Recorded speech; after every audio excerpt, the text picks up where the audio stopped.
नमस्कार, आप देख रहे हैं सिटी पोस्ट लाइव और मैं हूं आशुतोष। कहते हैं कि राजनीति में टाइमिंग का अपना अलग महत्व है। अगर सही टाइमिंग पे आपने सही दांव चल दिया तो आपका निशाना सही और सटीक लग सकता है। अगर समय रहते आपने सब कुछ बचा लिया तो आपका जो खोया हुआ चीज है वो वापस भी आ सकता है। जो नुकसान आपको हुआ है उसकी भरपाई भी की जा सकती है।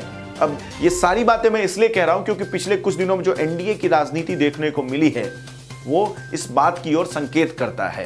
दरअसल सबसे पहले जो चिराग पासवान है, पार्लियामेंट्री बोर्ड के अध्यक्ष, लोक जनशक्ति पार्टी के पार्लियामेंट्री बोर्ड के अध्यक्ष, केंद्रीय मंत्री रामविलास पासवान के बेटे हैं।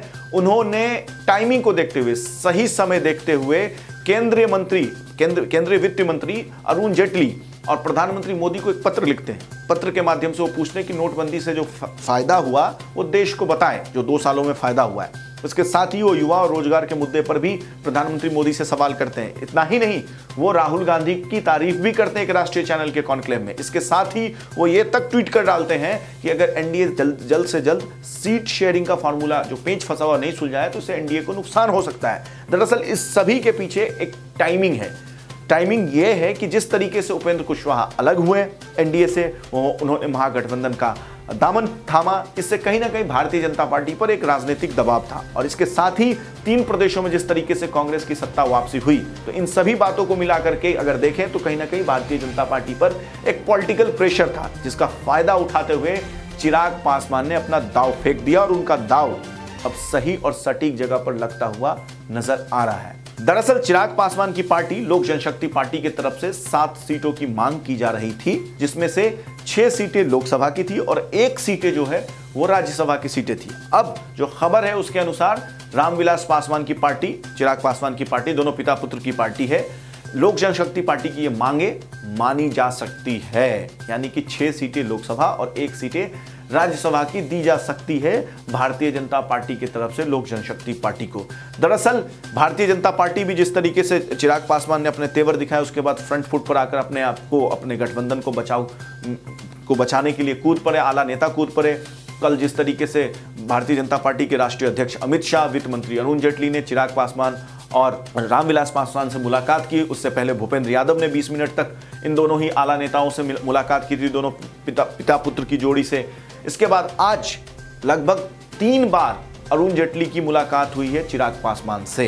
इसके साथ ही आज भारतीय जनता पार्टी बिहार प्रदेश के अध्यक्ष नित्यानंद राय भी खुद रामविलास पासवान और उनके बेटे चिराग पासवान से मिलने उनके निवास स्थान पर पहुंचे।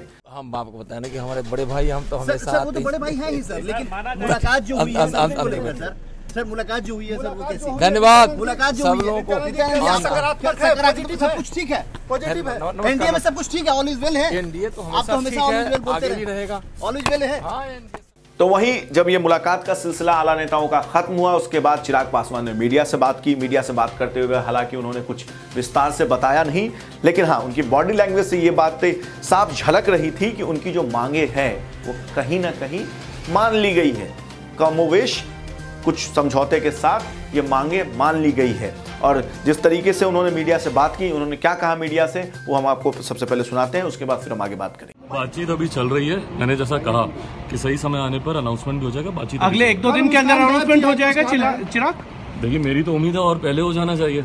मैंने अपने ट्वीट में भी यही लिखा था कि जितना जल्द हो जाए उतना अच्छा। तो मेरी तो मुंबई जा रहे हैं, तो आपकी नाराजगी, आप लोगों की जो तलखी और नाराजगी थी कुछ कम हुई है? आप लोगों की नाराजगी कम हुई? लेकिन अगर आप मेरे ट्वीट को भी समझें, नाराजगी से ज्यादा चिंता। मैंने ये बोली कि हम लोग की चिंताएं हैं। और डेफिनेटली अब जिस तरीके से भाजपा के तमाम वरिष्ठ नेताओं के साथ एक के बाद एक मुलाकात हो रही है, अरुण जेटली जी से जिस तरीके से मुलाकात हुई, अमित शाह जी से जिस तरीके से मुलाकात हुई, मैंने कहा कि मेरे लिए सीट से ज़्यादा मायने जो मेरे कंसर्न्स हैं, जो मेरी चिंताएं हैं, वो हैं। और उनके समक्ष मैंने अपनी बातों को बहुत प्रमुखता से रखा। हमारे राष्ट्रीय अध्यक्ष जी भी हम लोग के साथ थे, हम लोगों ने उनके समक्ष सारी बातों को रखा है। उन बातों को सुना जा रहा है। मुझे उम्मीद है कि बहुत जल्द। तो देखा आपने कि किस तरीके से चिराग पासवान ने तमाम मुद्दों पर बात किया, लेकिन हाँ, जैसे ही उनसे पत्रकार ने जो लेटर नोटबंदी को लेकर के उन्होंने जो पत्र लिखा था उसके बारे में पूछा, तो वो सीधा अंदर चले गए। उन्होंने मीडिया के सवालों का जवाब नहीं दिया। तो जो राज्यसभा की बात सब लोग कर रहे थे, जो अटक गया था, नहीं, देखिए, सीटों का कुछ मामला नहीं अटका हुआ था। जैसा मैंने कहा, बहुत सारे विषय थे जिस पर चर्चाएं होनी थी। अगर आप मेरे दोनों ट्वीट्स को भी अगर आप ध्यान में रखें तो सीटों का मैंने सेकेंडरी किया था, जो कि हम लोग के लिए कोई बहुत बड़ा कंसर्न नहीं है। जो प्राइम कंसर्न हम लोग का था वो क्या कहते हैं, जो हमारे इश्यूज थे, जो हमारे कंसर्न्स थे, तो विभिन्न मुद्दों को लेकर वहाँ पे चर्चा चल रही थी। और जैसा मैंने कहा कि मुझे उम्मीद है, क्योंकि राउंड्स ऑफ मीटिंग हुई हैं, तमाम बड़े नेताओं के साथ हुई है, अरुण जेटली जी स्वयं तमाम बैठकों में मौजूद थे। आज सुबह से भी मेरी 2 बार अरुण जी से मेरी मुलाकात हुई, तो मुझे उम्मीद है कि सब ठीक रहेगा। नहीं, और डीमोनेटाइजेशन पे आपने चिट्ठी लिखी, उस बारे में कुछ?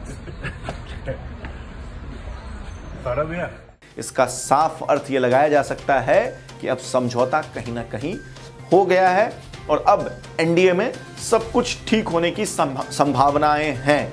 वहीं दूसरी तरफ आज बिहार के मुख्यमंत्री नीतीश कुमार भी दिल्ली के दौरे पर हैं और कहा जा रहा है कि आज इन तीनों पार्टियों के साथ बैठकर सब कुछ जो भी कमोवेश, अब जो भी कलेश है कमोवेश, वो खत्म कर लिया जाएगा और एनडीए में एकजुटता की संदेश दी जाएगी। आगे इस संदर्भ में और भी कोई पॉलिटिकल अपडेट हम तक पहुंचता है तो हम सबसे पहले आप तक पहुंचाएंगे। तब तक के लिए आप देखते रहिए, पढ़ते रहिए सिटी पोस्ट लाइव। और अगर आपने हमारे चैनल को सब्सक्राइब नहीं किया है तो हमारे चैनल को सब्सक्राइब जरूर करें।